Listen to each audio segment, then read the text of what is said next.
Re release పేరుతో ఏవేవో సినిమాలన్నీ రిలీజ్ చేస్తున్నారు.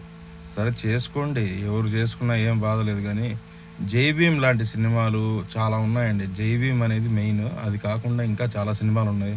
అలాంటివి రీ రిలీజ్ చేస్తే బెస్ట్ గదా! అసలు అది థియేటర్‌కే రాలేదు. ఓటీటీకి ఇచ్చారు. రావడమే అది ఓటీటీకి ఇచ్చారు. అలాంటి సినిమాలు థియేటర్‌లో చూపిచ్చి ఎంకరేజ్ చేయండి. అట్‌లీస్ట్ హ్యుమానిటీ గురించి అంటే మనిషికి మనిషి అనేది ఎలా సర్వైవ్ అవ్వాలి, ఎలా గెట్ ఆన్ అవ్వాలనే దాని గురించి కొన్ని తెలుస్తాయి.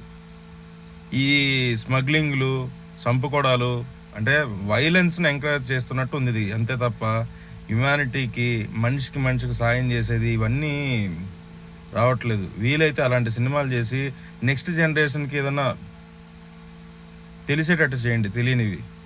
ఈ చంపుకోవడం, నరుక్కోవడం అనేది వైలెన్స్ పెంచేసి ప్రతి ఒక్కడు హీరోయిజం చూపించడానికి ఇష్టపడిపోతున్నాడు. హీరోయిజం అంటే కొట్టడం, తిట్టడం గాదు. మనిషికి మనిషి సాయం చేసినప్పుడు గూడా ఎదుటివాడికి హీరోగానే కనపడతాడు. వీలైతే అలా ట్రై చేయండి.